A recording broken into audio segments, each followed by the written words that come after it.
Okay, hello. Since I did my game 3x3 video, I had been thinking I want to do more of these. This generator isn't perfect, but it had Last FM on it, so I figured, hey, maybe I'll use this to record my 9 favorite albums. And I figured, oh, that would be a piece of cake, that was easy. Boy, it was not. Going through all the albums I love was an incredibly difficult and arduous process. I modified the rules of this list many times to finally get to the list I came up with. Um, so here's the rules I'm going by. Originally, I was going to do only one album allowed for per band slash artist, and I eventually decided against that rule because I was essentially leaving out albums that I loved more than other albums that were making the list, if that makes sense. And I was just like, this doesn't seem fair. This doesn't seem right. So I'm allowing multiple albums from the same artist. Um, However, the other rules I am abiding by that I'm still sticking to are no greatest hits albums, and I want to say no soundtracks, but that's loose. So I don't know if I'll use that as my constituent because there's an album on here that might ride the line between soundtrack and original piece, but no greatest hits slash like compilation. Even that rule's loose with some of the entries on here. Anyway, what I'm trying to say is the rules are very loose, but I am not doing a.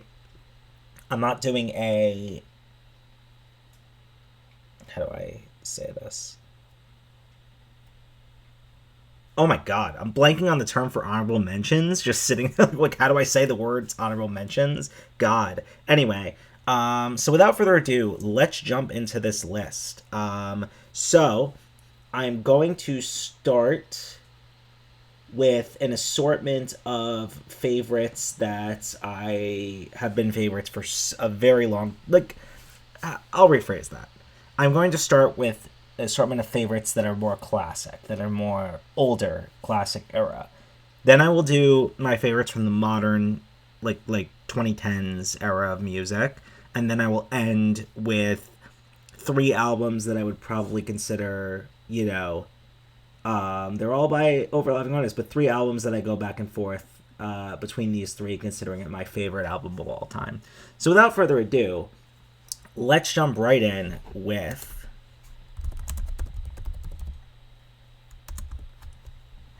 here. Well, let me not use the Roman numerals. Let's say, wow, is it not loading? Oh, there we go. There we go. It's glitching out like crazy, but let's do it. Okay, we'll start with Led Zeppelin 2.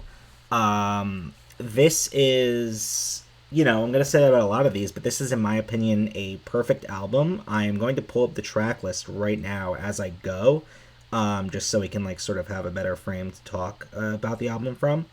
But yeah, scrolling through, I love every single song on this album pretty much equally.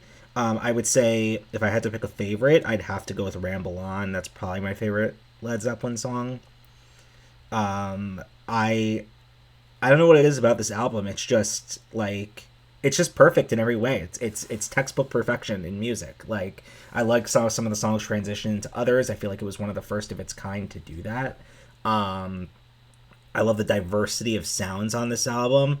Like I mean, Thank You, it goes right into Heartbreak, like totally different vibes in songs. You got Moby Dick on here, which has probably the greatest solo of all time. It's just perfect. I'm not even gonna go anything more. There's just so much perfection here that I can't like. There's zero flaws I could think of on this album. It's just perfect. Anyway, continuing on with the trend of Led Zeppelin, let's go into my other favorite Led Zeppelin entry on this list, and this is Houses of the Holy.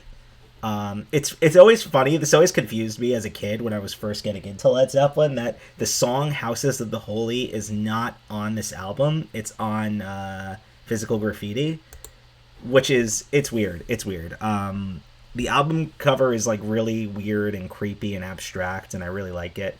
Good album cover.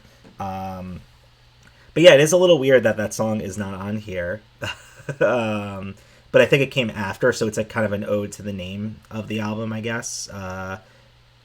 Let's pull up the track list as we go. Oh, I'm playing the song accidentally. Stop. You probably heard it. Yeah, so the thing about this album is it's pretty much perfect. Like, I love every song on here, but unlike Led Zeppelin 2, there are some songs that are definitely stronger than others, I would say, so it doesn't have to reach that level of perfection. But this feels like the best, like, I don't know how much of a gap there was between Led Zeppelin 4 and Houses of the Holy. Let me actually check that. So, okay, Led Zeppelin 4 was 1971. It's insane that this sound was this early, you know? It's just crazy to me. It's just such like a in 1973. So there was a gap of 2 years between that, and this definitely feels like a comeback album with like The Song Remains the Same being the first track. Incredible song, one of my favorite Led Zeppelin songs. And then it goes like through an insane diversity of sound as well. And I think that's what makes Led Zeppelin so great, is that like from song to song, it floats between genres so seamlessly, and they just like you. It's that iconic voice and that iconic Led Zeppelin sound, but also like there's so much diversity in these tracks. Like I'm looking through like Dire Maker, if that's how it's pronounced. I don't even know how it's pronounced. Rain Song, Over the Hills and Far Away. Three vastly different tracks. Yet they all just work together in this package somehow, and it's incredible. Yeah. So moving on. That's it for Led Zeppelin on this list. I had to make some tough album cuts, but no other Led Zeppelin albums made the list. So let's go to the last of this like classic row, so to say, is Queen's A Night at the Opera.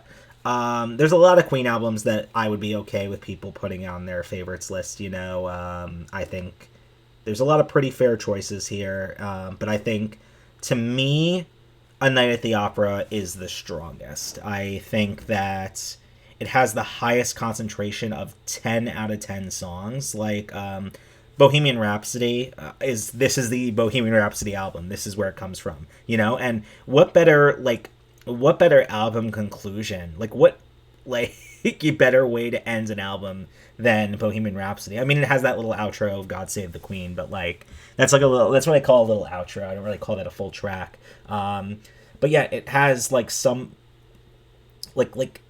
again, like the diversity of sound, similar to what I was saying, like with the two Led Zeppelin albums I'm talking about. Like this has 39.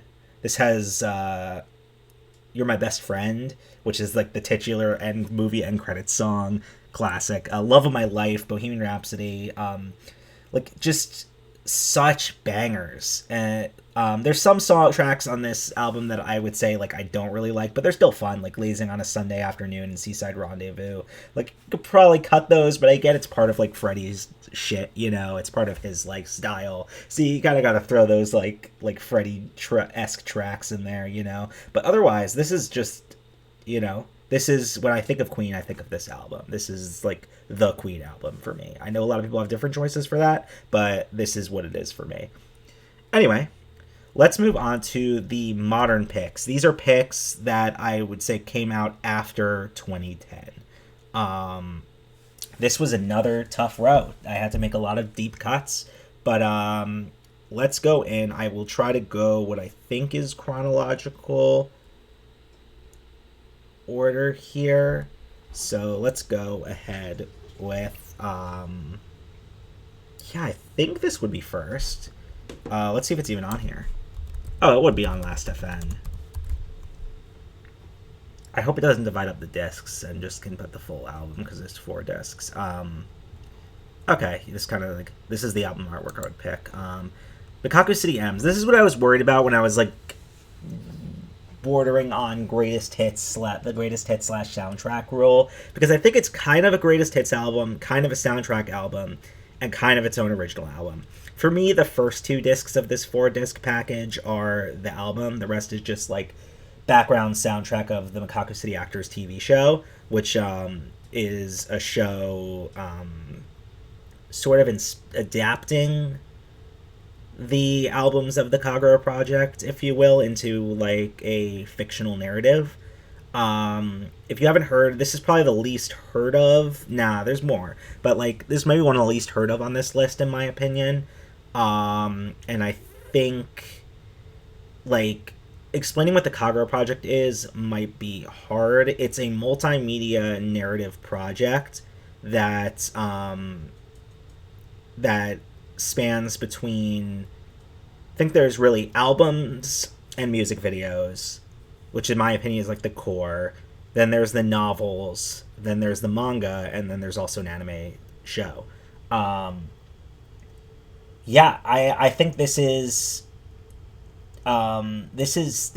takes a lot of songs. It has some original pieces, but it takes a lot of songs from a lot of the different albums in the Kagura project, and sort of remasters them, remixes them, and amplifies them. Takes some Vocaloid voices that and transitions them into human voices, you know, and does like stuff like that. And to me, like this, when I'm in the mood for Kagura project music, I'm immediately gravitated to this. This is just, it has all the best of the best. I of the Kagura project really.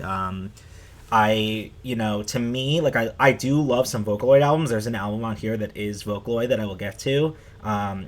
If you know me, you'd probably know what it is already. But for me, like the human touch to the songs adds something to it. I know that's a very controversial take for music that was originated in Vocaloid, but yeah, for me, like this is just like takes those songs and amplifies them for me. And having seen the show, read some of the novels, read the manga, knowing the narrative that this album is trying to convey, even though it's a Japanese album and I can't understand Japanese, makes it all the more powerful when you hear the tracks and you understand this is the character it's correlating with, this is the part of the story it's correlating with. It like sometimes brings tears to your eyes. So yeah, Mikaku City M's probably a stand-in for the whole Kagura project, but had to include it here. So next is the other Vocaloid album I would put on this list, and that is Audio's Sunset Memories. Now, Audio is an interesting artist for me in that I don't like all of their discography. I think the retro Gumi like universe slash character roster is probably the Audio stuff I'm a huge fan of. Like I love Wesley Dreamers as well. I think that's a 10 out of 10 album. But I like Sunset Memories more, and that's why it's here. But like some of the other stuff, like I'm blanking on album names. What am I trying to say? Like Bearer of the Heart. There's some tracks I like on there, but overall I'm not a huge fan of that side of Audio's discography, if you will. But Sunset Memories is magical for me. It's one of those albums that takes me to a specific place and a specific time in my life. I discovered this album, I think Zach showed it to me, when I was living in Washington, D.C. for a semester, and at the time I was running every day across Capitol Hill and jogging, I guess is the better word, not running. Jogging every day across Capitol Hill, and this is one of the albums I discovered / listened to for the first time during that time of my life. So I associated with that amazing time in my life living in DC, living in this apartment with like a bunch of like awesome people, exploring the city, learning so much, and it really captures that time in my life. And separate from the sound capturing that time in my life, I think the narrative that this album tries to tell is so beautiful. And I mean, the climax of this album, I think I found love. I cry almost every time I listen to it. It's just such a powerful song. And it's like it's just the perfect climax to this story that this album is trying to tell, and it's so beautiful, and you really connect with the characters, and yeah, a lot of the albums on here aren't narrative, but this one is, and narrative albums are awesome sometimes if the sound is good, and this sound is great. So yeah, that's my thoughts on Sunset Memories. Let's move on to the last of this row, which this is probably the last on this list in terms of like almost didn't make the cut, but I feel like I had to give it to cut. This is Billie Eilish's When We All Fall Asleep. Where do we go? If it'll load. Come on. You got this. There we go. Nice. Okay. Creepy album cover. I really like it. Yeah, this is probably my favorite pop album.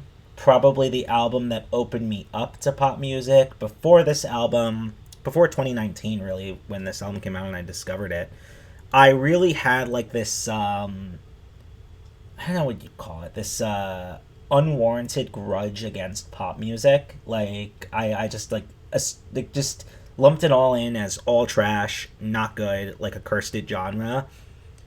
And then I discovered this album and realized, like, oh my god, like, this is a pop album, but it's such an incredible piece with, like amazing club-esque pop songs, but also having these deep emotional pieces in there as well. And, I love Happier Than Ever. I'm the newest album, why am I forgetting the name? Her third. Oh, Hit Me Hard and Soft. Is growing on me. At first, I didn't like it, but it really is growing on me as the more I listen to it. But this, to me, is the best pop album ever made, I would say. I think it's just... It takes you on a journey through fun, pop and fun, like, club-esque pop music, but also, like, deep emotional pieces. I think Bad Guy, the starting song of this album, is the most overplayed, overrated track. It's probably my least favorite track on the album, actually, even though it's definitely the most popular. But just the way this album flows from, like, pure fun to, like, deep emotion is incredible. Similar to Sunset Memories in that arc, I would say, actually, the more I reflect on it. But, yeah, this really opened my eyes to pop music. Like, I got heavily into, like, Olivia Rodrigo after this, and more recently Chappell Roan, and, like, it opened my eyes to that genre and made me realize, like, hey, there's a lot of good stuff here that I was just biasedly closing out. So I thank Billie Eilish a lot for that. So this is, yeah, my favorite pop album, and it concludes that row. Let's jump into the final row.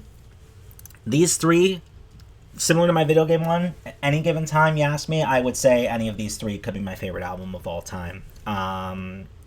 And I will say it's a little biased, it's a little rigged toward one sort of particular artist slash group, but you could probably guess where this row is going.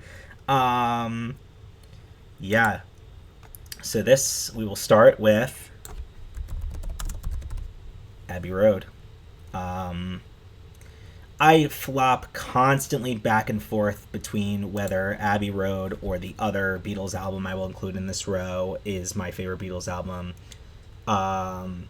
This is a more perfect album in the sense that I think every single track on this album is 10 out of 10. I love every single song on here. The diversity of sound, similar to the other. I think that's a huge thing in my favorite albums, the diversity of sound. Like, this is the same album that has Come Together, Something, Maxwell Silver Hammer, like, I Want You. Like, it's just insane, like, how many vastly different tracks are on here. But the whole medley that, like, takes the transitionary medley that takes over the second half of this album. The balls of nearing the end of the album, putting the song Carry That Weight in there. It's just... This album had a lot of balls in terms of diversity of sound, and then transitioning to a full, like song transitions into song medley. It's just... incredible work, and, like, pretty much the magnum opus, like the objective magnum opus slash thesis of my favorite band of all time. So I have to be there, obviously. Before I jump into the other Beatles album, I will do tangential Beatles album, and this is Band on the Run by Paul McCartney and Wings.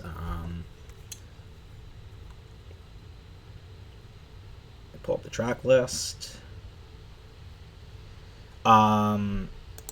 This is probably my comfort album, I would say. I listen to this, it's just one of those things where it's like, Again, every song is so incredibly fun and energetic and upbeat and perfect, but it still has like a nice emotional toward the end with Picasso's last words, and has like a bombastic end with 985. It tells kind of a little story, a little vignette, loose vignette, if you will, which I like. I think probably if I had to pick one song on this album that's my favorite, probably Jet. I think Jet is one of my karaoke songs. Awesome.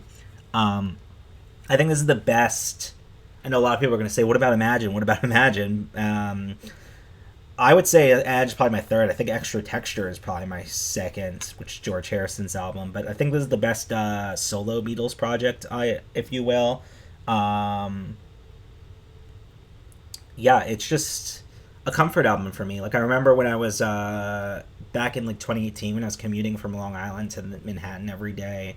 I would listen to this album in the morning pretty much every morning for months, and just fall asleep on the train to it, and wake up at my spot, and it just like carried me through that. And yeah, to me, this is as my number one comfort album. It has to be like one of my favorite albums. And finally, that brings us into my what I mean, all three of these could be my favorite, but this might be my favorite of the favorites, if you will. And this is Let It Be. Did I fuck that up? I wonder where that album was. What is this? Did it say? No, it corrects it immediately. I couldn't say. But anyway, Let It Be. Well, although I know that Abbey Road is objectively, from an objective standpoint, the better album, to me, this is like the conclusion of the Beatles' meta narrative, if you will. Like, it takes all of their arcs and combines it. It takes all of their arcs and concludes them. Like, they had their, like, preppy boy band arc into their, like, drug, I would call their drug arc, psychedelic arc, and then their, like, abstract, powerful musician arc toward the end, with Abbey Road and, like, White Album, things like that. But this seems like the perfect conclusion to all of that, because it takes tracks, it makes tracks that are reminiscent of all those eras. Like One After 909 is definitely reminiscent of their like early boy band era, and like look at the track. They're like I mean, you got Across the Universe, which is my favorite song of all time. Yeah, I don't know if ever any song will ever beat Across the Universe for me as my favorite song of all time. I can't speak. It's such a beautiful, incredible, powerful piece. But ending it with Get Back, I think that's like kind of the thesis of the whole album. They were just trying to get back to what started them off at when they were shattering at this point. They were really falling apart.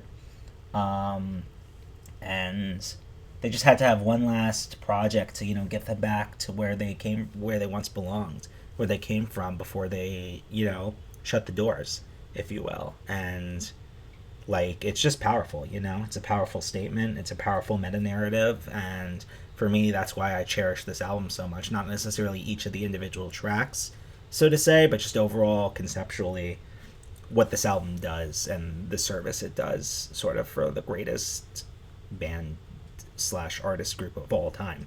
So yeah, that's about it. Those are my 9 favorite albums of all time. This fluctuates pretty regularly, I will say, but I will say right now I feel comfortable with this list. I feel confident. The things that didn't make the cut, just barely, I'm not gonna do honorable mentions because there'd be way too many, but like, it just, there wasn't enough strong tracks on them. There were some of my favorite songs of all time on them, but there was other tracks that were a little weaker and that didn't push them through.